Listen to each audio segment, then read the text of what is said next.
Dzisiaj jest w Polsce bardzo, bardzo ważny dzień, bo dzisiaj właśnie wybieramy nowy parlament. Filmik ten zobaczycie prawdopodobnie, a raczej na pewno wtedy, kiedy już wszyscy będziemy znali wyniki tych wyborów, ale nagrywam go w dzień wyborów, więc jeszcze tych wyników nie znam. Będę dzisiaj głosować po raz pierwszy za granicą. Zaraz opowiem Wam dokładnie gdzie. Powiem Wam też, na czym polegają wybory w Polsce, jak to wszystko wygląda i jak wyglądają wybory parlamentarne i oczywiście jak wygląda polski parlament. Dlatego nauczymy się dużo słówek związanych z wyborami, z głosowaniem i tak dalej.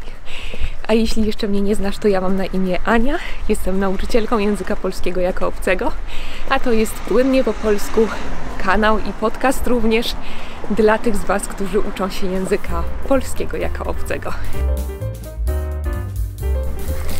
Ponieważ są to wybory parlamentarne, dostaniemy dzisiaj dwie karty do głosowania.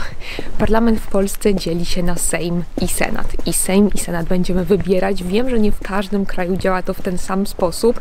Nie we wszystkich krajach wybieracie Senat, ale w Polsce to robimy, więc dostaniemy dwie takie karty do głosowania, a poza tym dostaniemy też kartę do głosowania w referendum. Teraz mówi do Was już Ania z przyszłości.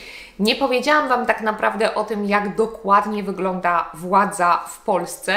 Nie będę mówić o tym, jakie były konkretnie partie i tak dalej, bo partie się zmieniają, a filmik zostanie. Ale chciałabym po prostu, żebyście zrozumieli, jak funkcjonuje cały ten system władzy, cały ustrój w Polsce. Władza w Polsce dzieli się na trzy różne władze. Na władzę ustawodawczą, władzę wykonawczą i władzę sądowniczą. I to właśnie władza ustawodawcza to Sejm i Senat. Możemy powiedzieć, że władzę ustawodawczą sprawuje Sejm i Senat. Mamy takie ładne słowo po polsku: sprawować władzę. Władza wykonawcza to prezydent i też Rada Ministrów, czyli rząd polski. A władza sądownicza to sądy, trybunały. I te wybory właśnie dotyczyły władzy ustawodawczej, więc Sejmu i Senatu. Co robi władza ustawodawcza w Polsce? Władza ustawodawcza polega głównie na tym, że tworzy się nowe prawo, że wymyśla się nowe ustawy, że wymyśla się nowe pomysły na to prawo w Polsce. To oczywiście nie jest ostateczna decyzja, bo potem decydują o tym ministrowie i prezydent i to oni wykonują te prawa. W skład Sejmu wchodzi 460 posłów, a w skład Senatu wchodzi 100 senatorów. Dlatego na kartach do głosowania te karty do Sejmu były bardzo duże, bo posłów jest więcej. I w każdym okręgu wyborczym, okręg wyborczy to znaczy miejsce, w którym głosujemy, w każdym okręgu wyborczym byli inni kandydaci, a więc musieliśmy wybrać kandydata dla naszego okręgu wyborczego. Na przykład ja wybierałam dla Warszawy, ale dla mojej części Warszawy, bo Warszawa też była podzielona. Na kartach do głosowania zaznaczamy tylko po jednym głosie, więc bardzo ważne jest to i tylko wtedy nasz głos jest ważny, kiedy na jednej karcie zaznaczymy krzyżyk przy jednym nazwisku. Więc kiedy dostawaliśmy teraz dwie karty do głosowania, musieliśmy zaznaczyć krzyżyk przy dwóch różnych nazwiskach, na dwóch różnych kartach do głosowania. Bardzo fajne wyrażenie, nasz głos jest ważny. To znaczy, że nasz głos się liczy. Jeśli nasz głos jest nieważny, to znaczy, że traci swoją ważność, że się już nie liczy. Więc dobrze wiedzieć, że słowo ważny ma dwa różne znaczenia.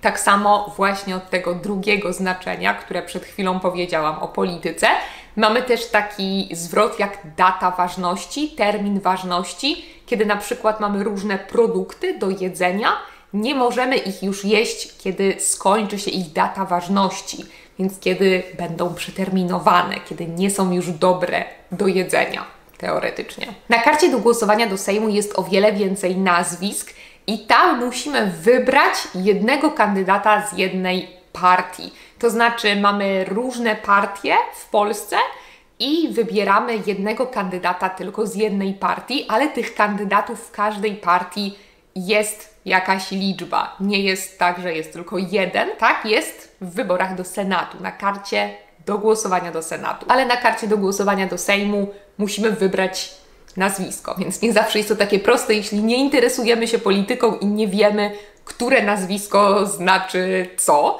Dobrze więc przygotować się do tych wyborów i zobaczyć wcześniej, jakie będą nazwiska, kto jest naszym faworytem, kogo naprawdę chcemy w tym Sejmie. Już udało mi się zagłosować. Jestem bardzo zadowolona, bo na szczęście nie było zbyt dużo osób w kolejce, dlatego nie czekałam zbyt długo. Było może kilka osób przede mną i wszystko przebiegło bardzo sprawnie, bardzo szybko. Jestem bardzo dumna z tego, jak zorganizowała to Polska, bo naprawdę głosowanie za granicą było bardzo, bardzo proste.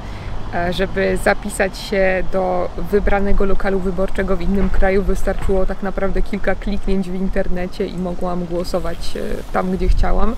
Trzeba było tylko wejść na odpowiednią stronę internetową, wpisać swoje dane, wybrać ten lokal wyborczy w tym kraju, w którym się chciało głosować i to wystarczyło. Lokal wyborczy to właśnie to miejsce, gdzie głosujemy, więc każdy idzie dzisiaj do lokalu wyborczego. I potem oddajemy głos na odpowiednich kartach do głosowania. Tak jak mówiłam, te karty były dzisiaj 3 albo 2 dla osób, które nie chciały brać udziału w referendum, to też było możliwe.